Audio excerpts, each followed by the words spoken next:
नगर शहरालगतच्या जखणगाव येथील श्री दक्षिणमुखी हनुमान मंदिर परिसरातील जागेचा वापर ग्रामपंचायतीच्या बांधकामासाठी केला जात असल्याचा आरोप करण्यात आला आहे।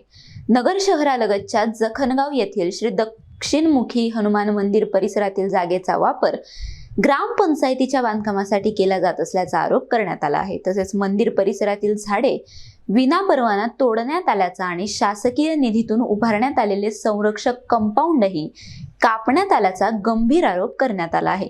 या प्रकरणाची चौकशी करून संबंधितांवर कारवाई करण्यात यावी, तसेच मंदिर परिसरातील जागेवर कोणत्याही प्रकारचे बांधकाम करू नये अशी मागणी ग्रामस्थांनी केली आहे।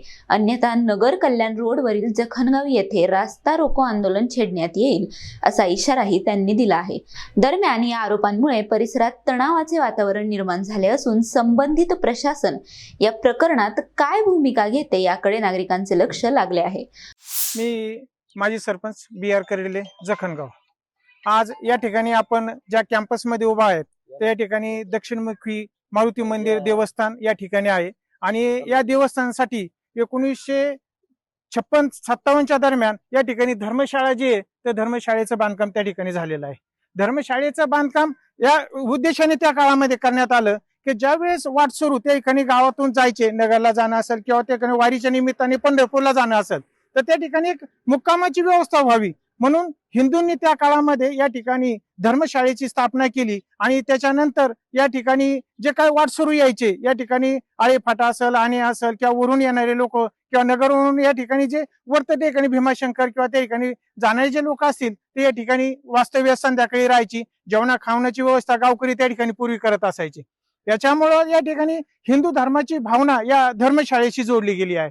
या धर्मशाळेच्या माध्यमातून ज्या वारकरी आहेत वारकऱ्यांना एक समाजासाठी एक चांगल्या प्रकारचं वागणूक या ठिकाणी गावामध्ये देण्यात आलेली आहे। या ठिकाणी धर्मशाळेच्या समोर तुम्ही पाहताय निंबाचं झाड दिसतंय, त्या ठिकाणी नारळ, या ठिकाणी गावानं ज्यावेळेस वारकरीचा या ठिकाणी सप्ताह भरायचा, गावचा सप्ताह असायचा, त्या सप्ताहाच्या काळामध्ये नारळ झाडाची लागवड करून या ठिकाणी गावाचं देवस्थानचे सुशोभीकरण करण्याचा प्रयत्न केला। परंतु या ठिकाणी गावचे प्रथम नागरिक यांनी या ठिकाणी गावातील 3 झाडांची कत्तल या ठिकाणी केलेली आहे। या ठिकाणी निंबाचं झाड तुम्ही पाहिलंय, त्याच्यानंतर या ठिकाणी करंजीचं झाड आहे, त्याची कोणत्या प्रकारची परवानगी नाही आणि त्या ठिकाणी ते मटेरियल त्या झाडाच्या फांद्या वगैरे पडून या ठिकाणी गावचं त्या ठिकाणी एक मोठं नुकसान या ठिकाणी त्यांनी करण्याचा प्रयत्न केलाय। एवढं बोलून मी या ठिकाणी थांबतो। मी विजय मोहन जगताप, वय वर्ष 51। मी जखणगावचा एक जागरूक नागरिक आहे। हे जे देवस्थानच्या जागेचा हा जो मुद्दा चालू आहे आता, माझी देवस्थानला खेटूनच माझी जमीन आहे। ही धर्मशाळा माझ्या जन्मापासून किंवा माझे वडील यांच्यापासून वाहतो। ही धर्मशाळा त्या काळात जुन्या काळामध्ये लोकल बोर्डांनी बांधलेली आहे। साधारण ग्रामपंचायत स्थापना 1956-57 साली झाली। त्याच्या आधीपासून ही ग्रामपंचायतीचं बांधकाम झालंय। बांधकाम त्या पद्धतीने धर्मशाळा म्हणून तिचा उपयोग होत होता त्या काळात। परंतु नंतरच्या काळामध्ये थोडे हॉटेल व्यवस्था वगैरे झाल्यामुळे लोक प्रवासी जे यायचे त्यांना थोडीशी सुविधा झाली, त्याच्यामुळे धर्मशाळेचा उपयोग होत नव्हता, ती तशीच बंदिस्त होती। म्हणून सार्वजनिक प्रयोजनासाठी म्हणून प्राथमिक क्रमानुसार रेशन धान्य दुकान, नंतर इलेक्ट्रिसिटी बोर्ड, EDCC बँक, तसे तलाठी कार्यालय व नंतर ग्रामपंचायत कार्यालय ही इमारत सार्वजनिक प्रयोजन म्हणून देण्यात आली। तिचं काही लेखी डॉक्युमेंट नाही, कुठं काही नाही। परंतु जे पूर्वीच्या काळी बघा इंग्रजांना थोडंसं व्यापारासाठी संधी दिली आणि त्यांनी पाय पसरली, तसा या ग्रामपंचायत कार्यालयाचा आता सध्या जे सरपंच आहे हा दुरुपयोग करून राहिले आहेत। त्यांनी सत्तेचा गैरवापर करून त्या पद्धतीने नमुना 8 ग्रामपंचायतची नोंद करून घेतली। तशी प्राथमिक पाहता याची धर्मशाळा म्हणून जुन्या 56-57च्या डॉक्युमेंटला नोंद आहे। परंतु हा जो मनुष्य हा काय करतो, लोकांमध्ये भ्रम निर्माण करतो। लोकांना थोडंसं जे ज्येष्ठ लोक आहेत यांना थोडक्यात लक्षात येत नाही ही ग्रामपंचायत थोडक्यात ग्रामपंचायत जागा म्हणून सांगून ते भेदभाव तयार करतात, हिंदू मुस्लिम वाद तयार करतात। या पद्धतीने भेदभाव निर्माण करून दुफळी तयार करून इंग्रज अधिकारी ज्यावेळेस बघा इंग्रज सत्ताधारी म्हणून इथं आले, 150 वर्ष त्यांनी राज्य केलं लोकांवर। ह्या पद्धतीने हा माणूस सुद्धा सत्ता स्थापन करून लोकांमध्ये संभ्रम निर्माण करून ही जी मंदिर देवस्थानची जागा आहे ही बळकावण्याचा त्याचा दृष्ट हेतू आहे। तरी त्याला आम्ही त्या पद्धतीने ग्रामपंचायत ऑफिस, पंचायत समिती, तहसील आणि आपले पोलीस स्टेशन म्हणून नगर तालुका पोलीस स्टेशन, तसे SP ऑफिस या ठिकाणी त्या पद्धतीने ह्या गुन्ह्याची नोंद केलेली आहे। परंतु प्रशासकीय लेवलला अजून आतापर्यंत 4 दिवस झाले पण कोणाचाही इथे त्या पद्धतीने संपर्क झालेला नाही। या देवस्थानचं जे कंपाऊंड आहे त्यांनी कंपाऊंड सुद्धा कापला आहे। जे शासकीय निधीतून केलेलं कंपाऊंड आहे त्याची सुद्धा फार मोठी हानी केली, परंतु ह्या प्रशासकीय यंत्रणेकडून याची दखल घेतली पाहिजे. आम्ही त्या पद्धतीने लेखी अर्ज दिले आहेत, कंप्लेंट नोंदवलेले आहेत, परंतु ती आतापर्यंत काही एक दखल घेतलेली नाही. जी अशाच पद्धतीने जर 2-3 दिवस दखल घेतली नाही तर आम्हाला रस्ता रोको किंवा मग जन आंदोलन काहीतरी उभं करावं लागणार आहे. आणि तुमच्या माध्यमातून आम्ही त्यांना हा संदेश देत आहे. नमस्कार, मी संजय बाजीराव गायकवाड, जखणगाव येथीलच रहिवासी आहे, नागरिक आहे आणि वय वर्ष माझं 43 आहे.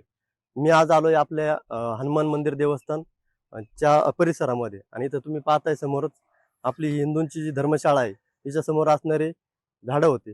पण ह्या सातधारी गटातील सरपंच श्री सुनील गंदे तसेच झाडे कापणार आशिफ शेख यांनी या झाडाची कुठली निवेदनं काढता, ग्रामसभेत कुठलाही ठराव न घेता, या ट्रस्टींना कुठलाही विश्वासात न घेता या झाडांची कत्तल केलेली आहे. 17/7/2026 रोजी सकाळी 10 वाजता ज्यावेळेस इथं पब्लिक कमी असताना त्यांनी हा प्रकार केला.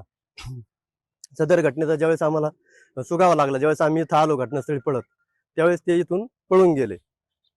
तर त्यांचा हा प्रकार आहे अतिशय निंदनीय असा आहे आणि त्यांच्या या प्रकारामुळे जखणगावमध्ये हुकुमशाहीची आराधता माजत आहे.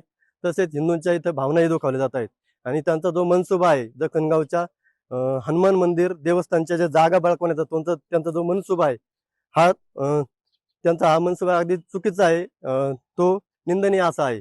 या संदर्भात आम्ही SP ऑफिस साहेब असतील, तहसीलदार साहेब असतील, BDO साहेब असतील यांच्याकडे तक्रार अर्ज तसे केलेले आहेत, परंतु कुठलीही कारवाई अद्यापर्यंत झालेली नाही.